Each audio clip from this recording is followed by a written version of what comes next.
जिंदगी में 3 बार रोया। पहली बार रोया जब मेरे माँ बाप मेरी आंखों के सामने कत्ल किए, मेरे बहन भाइयों की गर्दनें उतारी थी। आपने फिल्म के अंदर देखा, फिल्म देखी है ना, भाग मिल्खा भाग।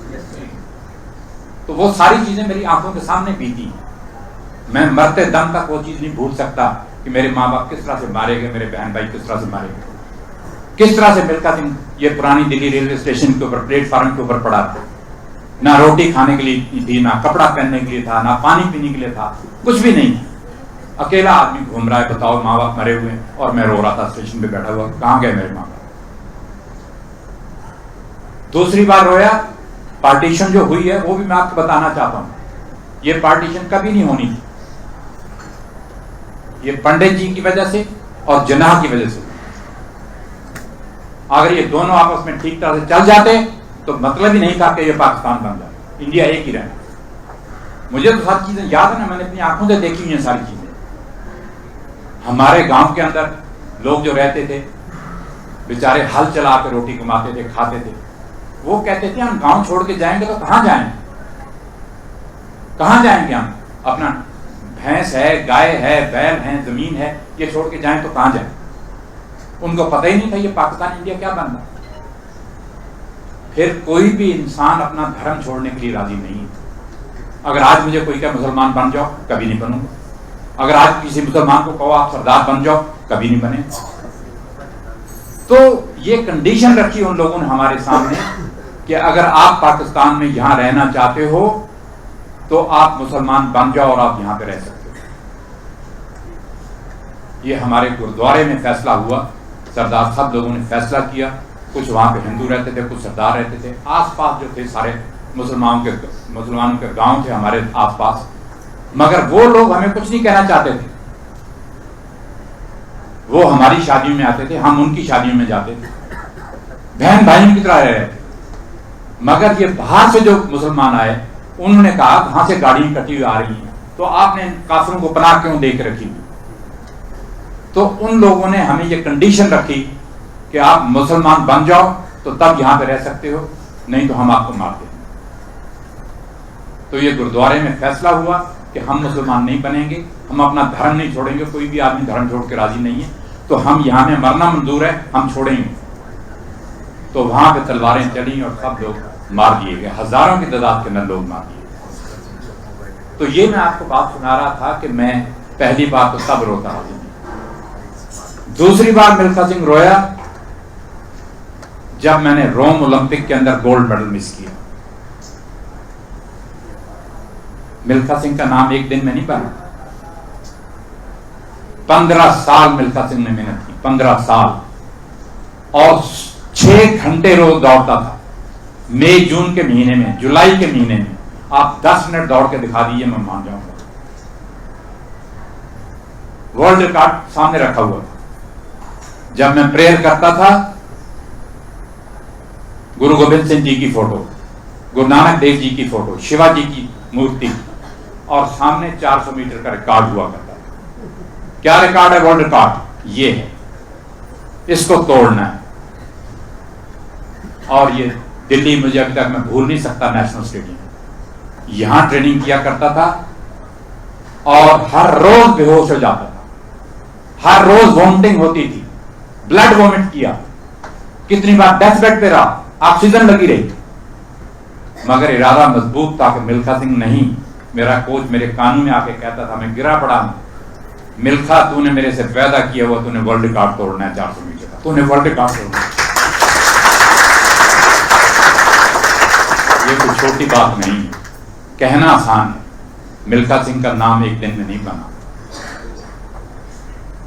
80 कंट्रीज में दौड़ा, 80 में से 77 जीता।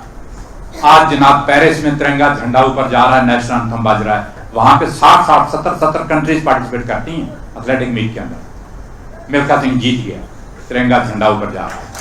आज मिल्खा सिंह लंदन में दौड़ा, मिल्खा सिंह जीत गया। आज मिल्खा सिंह फ्रांस में दौड़ा, वहां जीत गया। आज रशिया में दौड़ा, जीत गया। आज अमेरिका में दौड़ा, जीत गया। ये एक दिन में नाम नहीं बना, रोज लोग अखबारों में पढ़ते थे, आज मिल्खा सिंह यहां दौड़ा और जीत गया, यहां दौड़ा और जीत गया। दोस्तों, इसीलिए मैं आपको ये मिसाल दे रहा हूं कि तब मैं रोया रोम ओलंपिक के अंदर जब मेरा मेडल मेरे हाथ से गिर गया। दुनिया का हर आदमी ये कहता था, यकीन हो गया था उनको कि अगर 400 मीटर रोम ओलंपिक में कोई जीतेगा तो मिल्खा सिंह इंडिया का जीतेगा और कोई नहीं जीत सकता, क्योंकि एक रिकॉर्ड बन गया था। मैं हर रेस जीत रहा था, हर रेस जीत रहा था। मगर ऐसी बैड लक रही मेरी और इंडिया की कि वो गोल्ड मेडल मेरे हाथ से गिर गया। मगर मैं आपसे ये कहना चाहता हूं कि मेरी आखिरी ख्वाहिश ये है कि दुनिया छोड़ने से पहले मैं देखना चाहता हूं कि जो तिरंगा झंडा ओलंपिक में मैं नहीं लहरा पाया, जो गोल्ड मेडल मैं नहीं ले पाया, हमारे देश में से कोई ना कोई नौजवान लड़का या लड़की उठना चाहिए, वो लेके बताए और मैं देख के जाऊंगा।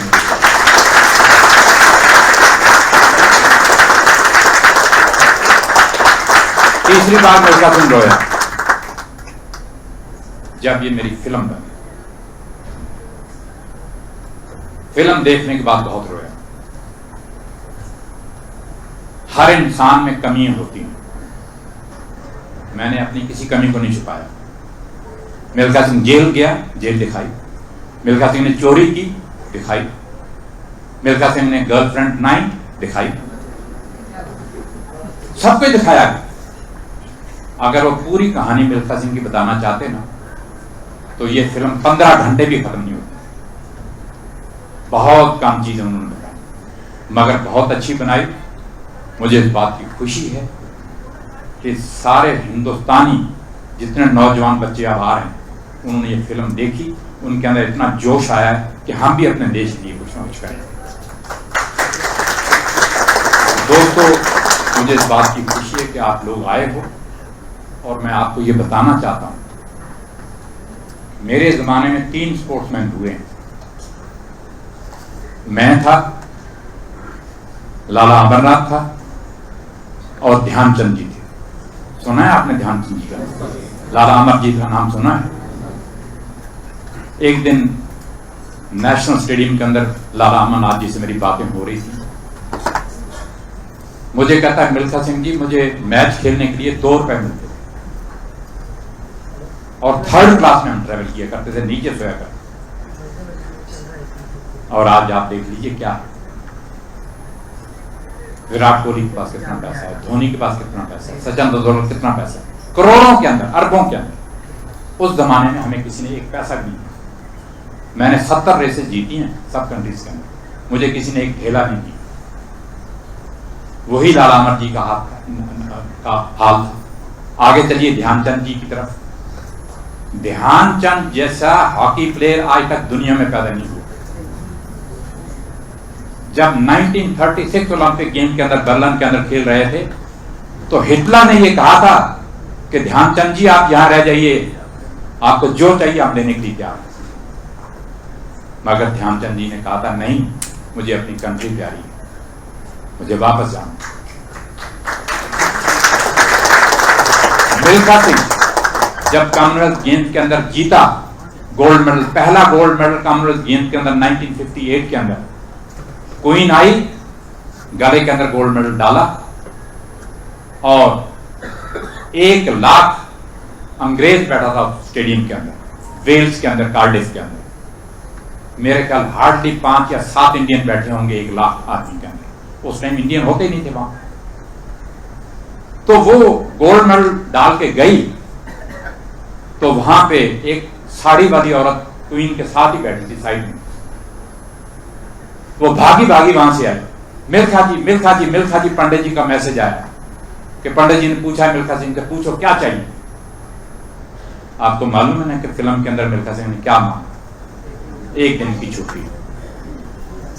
अगर मैं पंडित जी से कहता, पंडित जी मुझे 200 एकड़ जमीन यूपी में दे दो, पंडित जी 200 एकड़ जमीन मुझे पंजाब में दे दो, 2-3 कोठियां मुझे दिल्ली में डलवा दो, उनके लिए बड़ी मामूली बात है। मगर उस जमाने के अंदर ना कोई देता था और मांगते हुए हमें शर्म आती थी। मैंने क्या कहा? मैंने कहा 1 दिन की देश भर में छुट्टी कर, ये मेरी डिमांड थी। और क्या तनख्वाह थी मिल्खा सिंह की? 39 रुपए 8 आने। कितनी तनख्वाह मिलती थी आर्मी के अंदर सिपाही को? 39 रुपए 8 आने। उसमें गुजारा किया करते थे। तो बच्चों, आज इतना पैसा आ गया है देश के अंदर, इतना लेटेस्ट इक्विपमेंट आ गया है, इतने स्टेडियम बन गए हैं, मगर अभी तक मुझे दुख इस बात का है कि जो मिल्खा सिंह ने रिकॉर्ड रखा था 1960 के अंदर, आज तक 60 सालों के अंदर कोई इंडियन वहां तक नहीं पहुंच पाया। मुझे इस बात का दुख है। भाई आगे बढ़ो भाई, सब कुछ है हमारे पास।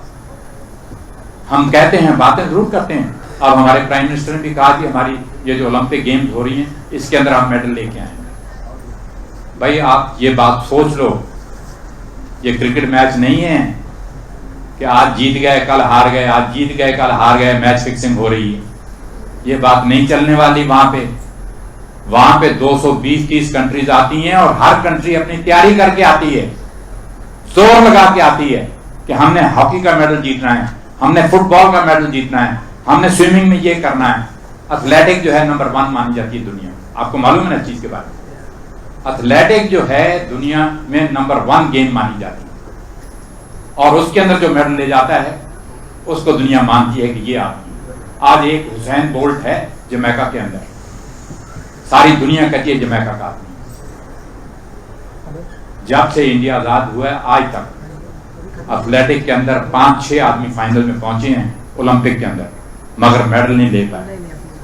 पहले नंबर पे मिल्खा सिंह, दूसरे नंबर पे पीटी उषा, तीसरे नंबर पे अंजू जाट, चौथे नंबर पे श्री राम सिंह, 5वें नंबर पे गुरबचन सिंह रंधावा। ये लोग थे जो फाइनल में पहुंचे हैं, मगर मेडल नहीं। मजा तब है कि अब हमारे पास सब कुछ है। जिस दिन वो एथलेटिक में मेडल जीतेंगे तब मैं मानूंगा इंडिया को चीज है। तो दोस्तों, मैं ज्यादा नहीं बोलना चाहता, बहुत बोल गया, मगर विवेक धीर ने जो मुझे बुलाया यहाँ पे, इसके फादर मेरे बहुत दोस्त थे, इसकी मदर भी यहाँ पे बैठी है, मुझे इस बात की खुशी है। और मैं ये कहना चाहता हूँ कि इन्होंने ये स्टार 10 चैनल जो है वो चलाना चाहते हैं। मुझे इन्होंने बताया फिजिकल फिटनेस जो है हर इंसान के लिए जरूरी है। आज मिल्खा सिंह जो चल फिर रहा है ये फिजिकल फिटनेस की वजह से। मैं आपको ये बताना चाहता हूं कि मैं आज तक इस एज में भी कुछ भी मुझे हो, मैं किसी डॉक्टर के पास नहीं गया। और मैं आपसे ये कहना चाहता हूं कि बीमारी कहां से लगती है। डॉक्टर लोग यहां बैठे हैं, आपको मालूम है सारी बीमारी जो लगती है पेट से लगती है, पेट से। मैं लोगों से क्या कहता हूं जाके, कम खाओ, कम खाओ। शादियों में जाते हो, जलेबी पड़ी है ये भी खा लो, लड्डू पड़ा है ये भी खा लो, फिश पड़ी है ये भी खा लो, मुर्गा पड़ा है ये भी खा लो। अरे ये पेट है भाई, स्टोर है, ये गले से नीचे चढ़ जाती है स्टोर। मैं आप लोगों से ये कहना चाहता हूं कि सारी बीमारी आपको जो लगती है वो पेट से लगती है। Heart trouble, blood pressure, diabetes, ये वो सारी चीजें पेट से। अगर आपका पेट ठीक है सब कुछ ठीक है। तो मैं आपसे ये एडवाइस करूंगा, अगर 4 चपाती की भूख है 2 खाइए, 2 की भूख है 1 खाइए।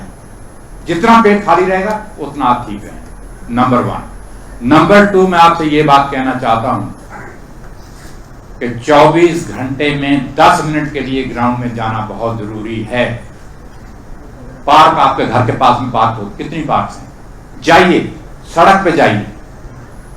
10 मिनट अगर आप तेज चल लेंगे, थोड़ी सी जंपिंग कर लेंगे, नीचे ऊपर हो लेंगे, वो ब्लड जो है आपकी बॉडी में सर्कुलेट करेगा, जितनी बीमारी हैं आपकी वो वॉश आउट हो जाएगी। आपको डॉक्टर के पास जाने की जरूरत, मेरी ये चीज नोट कर लो, मैं आपको बता रहा हूं।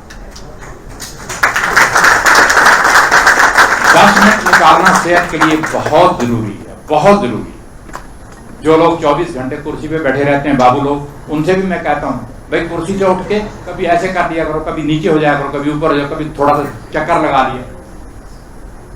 बैठे बैठे लोग कहते हैं जी मेरी तो कमर में दर्द है जी, मेरे घुटने रह गए हैं जी, फलानी चीज है वो।